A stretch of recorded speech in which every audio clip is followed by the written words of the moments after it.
strange voices began echoing through the palace.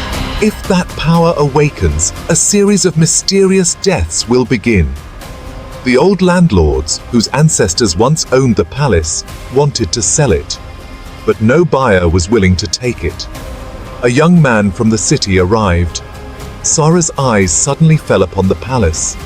James, too, liked the property the moment he saw it. Soon, Arav and Sarah started living there. And then he noticed a staircase leading down to the basement. A chest was wrapped in thick, sacred threads. Sarah was seen talking to someone near the banyan tree. The landlord had committed suicide the previous night. A strong, wrestler-like man broke through the window and entered. "We Agoris have been protecting this village from this spirit for centuries," he said. A sacrificial altar had now been built in front of the palace. The Guruji asked James and Sarah to sit nearby. "Anything can happen now. Be prepared," he warned. Sarah herself had now begun chanting mantras, exactly the same ones that Guruji was reciting. Suddenly, Sarah was lifted into the air. A fierce storm arose.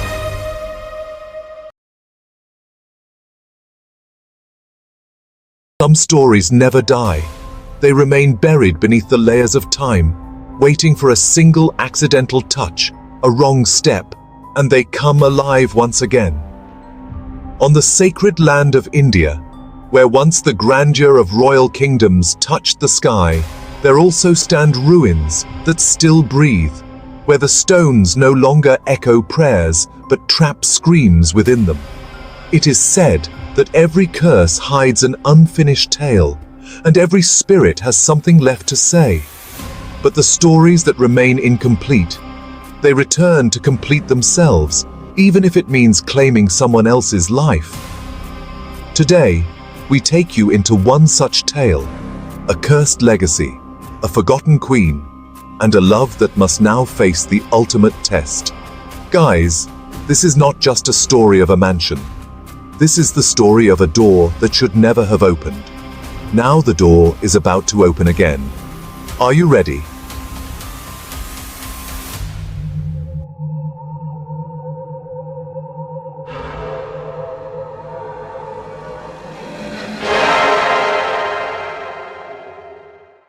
On the outskirts of an old and desolate village in Rajasthan called Vijaygarh stood a grand yet abandoned palace, mansion.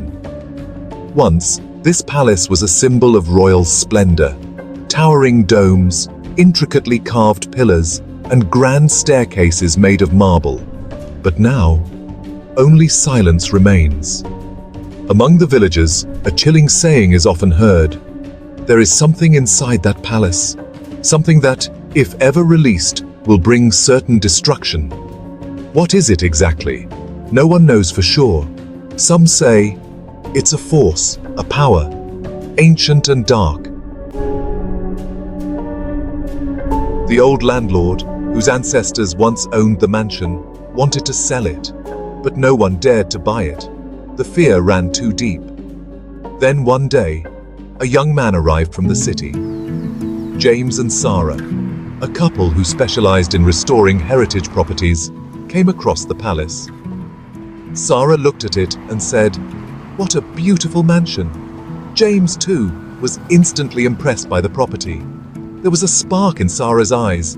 She was a lover of antiques and obsessed with history. Soon, they met with the old landlord and finalized the deal for the palace. "Such a big mansion for such a low price?" James asked. The landlord just smiled, a hollow, incomplete smile. He handed the keys of the palace to Arav and said, "This mansion is yours now." Soon, James and Sarah moved in and began the restoration work.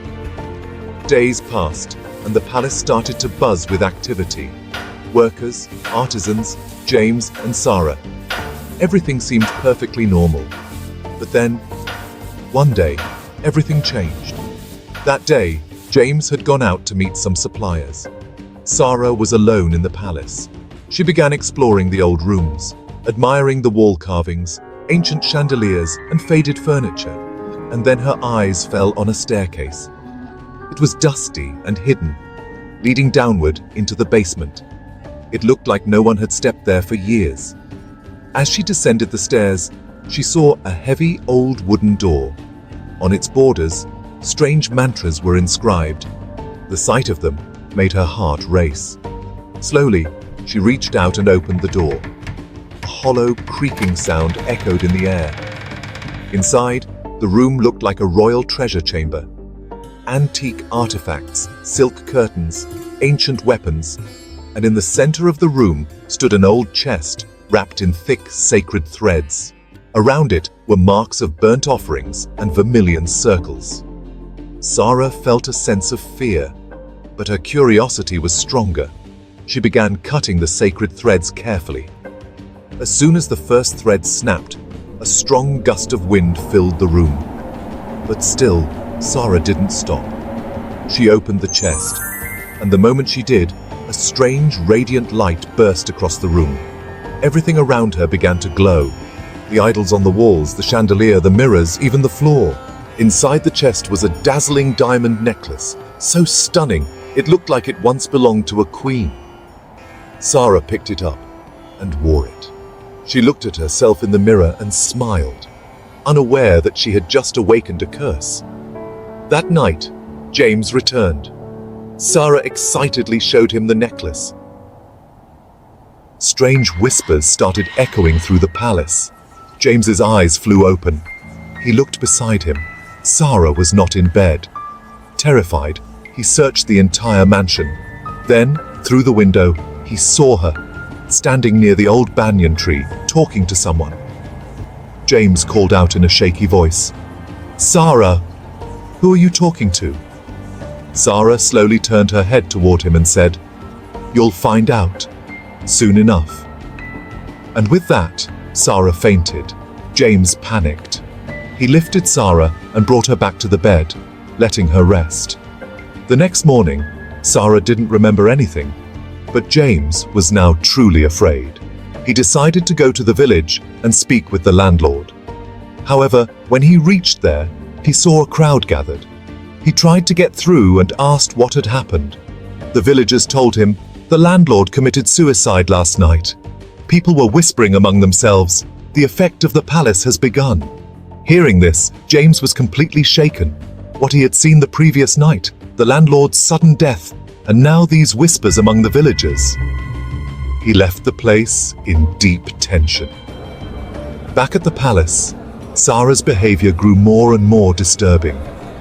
Sometimes she acted completely weird, and sometimes completely normal. He decided to meet an old sage of the village that very night, the one people called the last wise man of the village. The sage told him the story.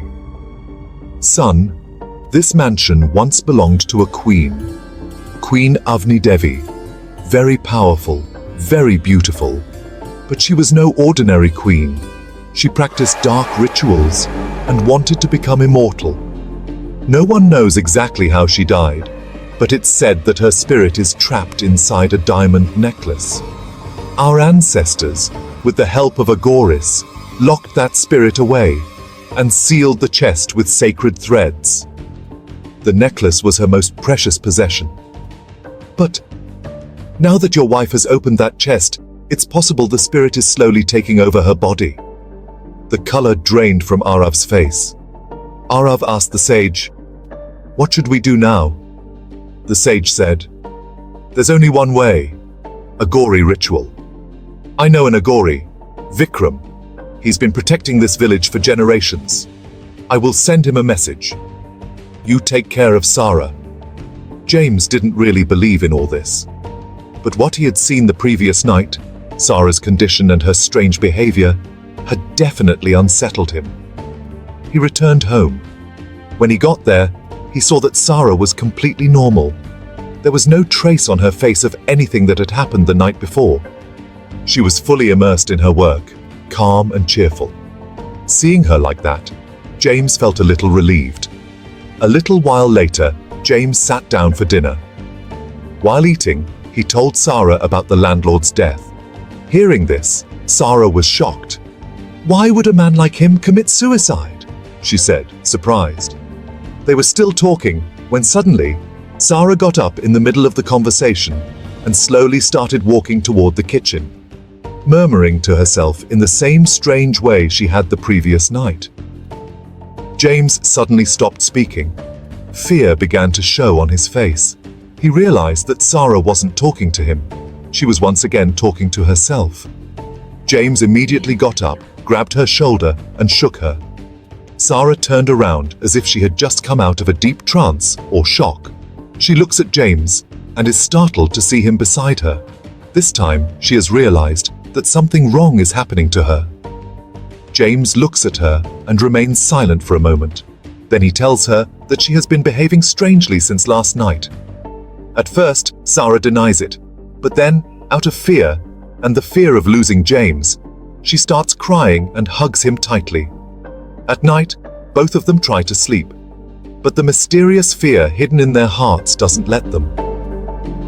James closes his eyes for a while. A little later, a faint sound wakes him up, but what he sees next makes his breath stop. He sees Sarah hanging upside down from the ceiling, her back against the wall. Her eyes are blood red, hair scattered wildly, and her face completely transformed. She's staring at James with a terrifying smile. James immediately jumps out of bed and runs toward the hall door, but just as he reaches it, the door slams shut on its own. He tries to open the door, but it's locked so tightly it doesn't even budge. Sarah is now standing right behind him. Terrified, James calls her name, trying to bring her back to herself. But this time, Sarah was completely possessed. James holds her hand, trying to calm her down, but she was entirely under the control of that dark force. As James moves closer to her, Sarah simply raises her hands and pushes him forcefully, without even touching him. James is thrown across the room and crashes into the wall. He falls to the ground. James can't understand where Sarah suddenly got so much strength from. Sarah starts moving toward him again, as if she's about to attack once more. And before she can do anything, or James can even gather himself, a strong, wrestler-like, well-built man bursts through the window and rushes inside. He runs straight towards Sarah. James, who is still trying to get up from the floor, is shocked to see this man. As soon as he enters, Sarah, who is now completely possessed by a spirit, turns toward him. With one swift motion, the man throws some kind of spiritual ash at her. In the very next moment, Sarah's body starts trembling, and she collapses to the ground unconscious. The man helps James get up. James, still trying to steady himself, stands up and rushes to Sarah. He checks to see if she's okay. Together, they carry Sarah to the bedroom. She was still unconscious. The man applies sacred ash to her forehead and tells James, "Let her rest for now." James thanks him, and with curiosity and surprise asks, "Who are you?" The man looks at James and says, "My name is Vikram, and I am connected to a group of agoris." James stares at him for a moment, then remembers what the old village sage had told him about Vikram. But looking at Vikram's clothes, James has some doubts. So he asks again, "You don't really look like an agori. I mean, I thought agoris don't dress like this." Vikram smiles and replies, "Not every agori has to wear the same kind of clothes. Being an agori is a form of knowledge, spiritual learning. It doesn't mean we have to look terrifying all the time." James tries to find out how Vikram knew everything. He asks, "How did you know what was happening? And how did you get inside? Were you watching us?" Vikram responds directly, "Yes, I was watching you, but for your protection." James is surprised. Vikram continues, "I know you don't believe in all this, but your wife is possessed by a dark spirit. A spirit that is extremely powerful and uncontrollable. Our group of agoris has been protecting this village from that spirit for centuries. Since the time of our ancestors," Vikram said.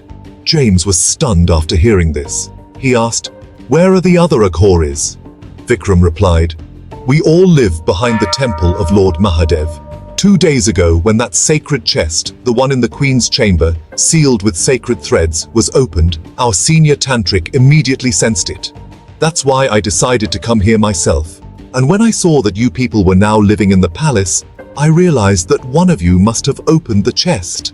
James nodded and said, "Yes, 2 days ago, Sarah found that chest. No one even knew about that room before. I don't know how she reached there. But inside that chest, she found a diamond-studded necklace." Both of them look at Sarah's neck at the same time. The necklace was still around her neck, and the diamond was faintly glowing.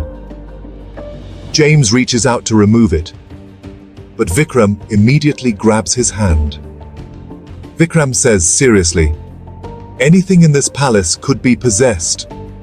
Until our Guruji arrives, don't even think about touching it. For now, you'll have to stay here with Sarah," Vikram said. "I'll keep watch outside. Neither of you can leave this house. Wherever you go, her power will follow you. If that spirit crosses the boundaries of this palace, then it will be impossible to stop her. The landlord is already dead, and if she's set free, there will be many more deaths in the village."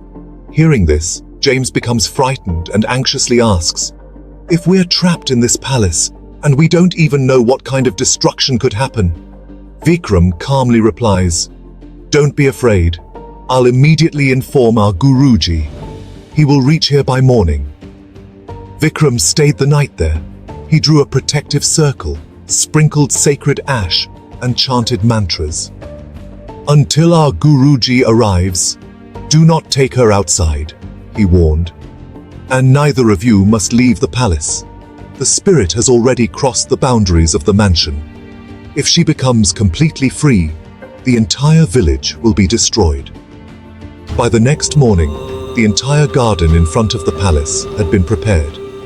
Guruji arrived with several Aghori sadhus. Each of them carried tantric instruments, pouches of sacred ash, and malas, rosaries, made of rudraksha beads. A sacrificial altar, yajna mandap, had been set up in front of the palace. In the center was a large sacred fire pit, havan kund, with the sound of mantras echoing all around, and a thick sense of mystery filled the air. Guruji asked James and Sarah to sit close by. "Anything can happen now. Be prepared," he said. James held Sarah's hand. Sarah looked at him with fear in her eyes, but said nothing. The ritual began. Guruji started chanting powerful mantras. The fire blazed higher and higher. Smoke rose into the sky. Everything seemed normal, for now. But within moments, that same uneasiness began to spread through the air. Strong winds started blowing. The sky suddenly turned black. The moonlight disappeared. Sarah immediately gripped James's hand tightly, her voice trembling. Guruji and the sadhus continued chanting mantras, but James's eyes were fixed on Sarah. Sarah was beginning to change. Her eyes had turned a deep blood red. Dark circles formed beneath them, and her hair started rising into the air, as if held by some invisible force. The necklace she wore around her neck began to glow, spreading a bluish light in all directions. Panicked, James tried to grab Sarah's hand, but Sarah shook off James's hand, and he fell to the ground. Now, Sarah herself had started chanting mantras, the exact ones Guruji had been reciting. Guruji opened his eyes, shocked. "How is this possible? These are secret tantric mantras from our Gurukul." Suddenly, Sarah rose into the air. Her arms stretched wide, legs spread apart, and her head bent completely backward, as if she had connected with some divine or otherworldly force. She began spinning in the air in circles. Her voice grew louder and more powerful. The wind around them intensified. The trees, pillars and windows of the palace began to shake violently. Even the sadhus sitting around the sacred fire started rising into the air. Everything was floating, as if a storm was about to devour it all.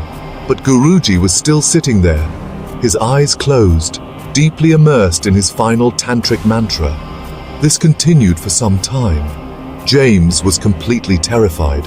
Then suddenly, a loud bang, and everything came to a halt. The wind stopped. The clouds began to move away. Every saint, every object floating in the air, fell back to the ground. Sara too lost consciousness and collapsed. James ran toward her.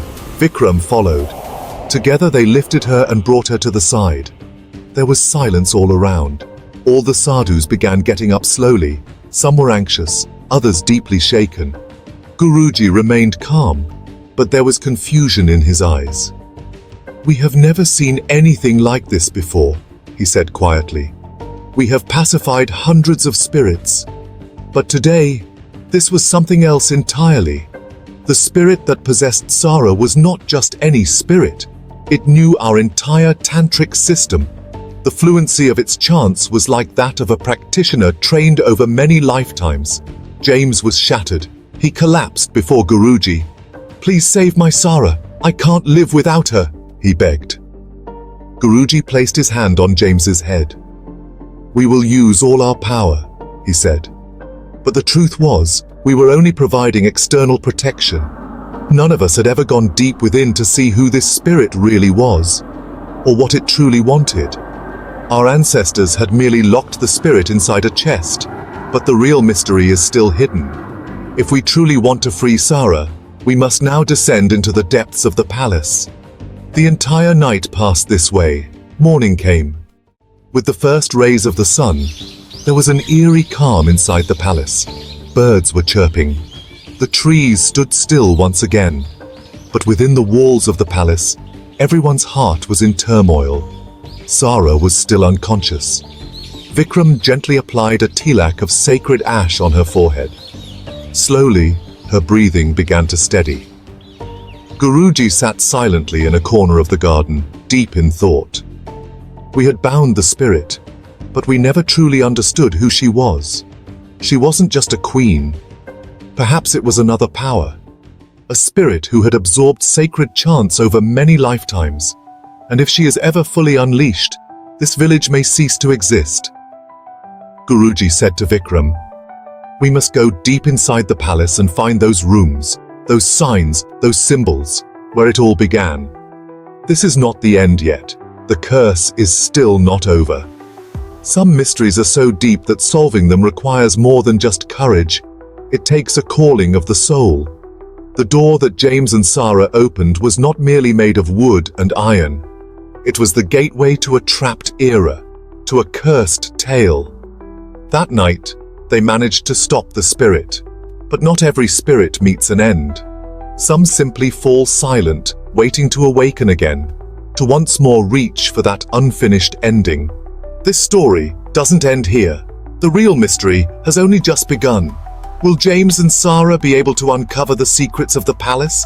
Is Queen Avni Devi's spirit the true danger? Or is there an even darker force hidden behind her? The answers will be revealed soon. If you enjoyed this story, please don't forget to like, share, and subscribe. Because this isn't just a story.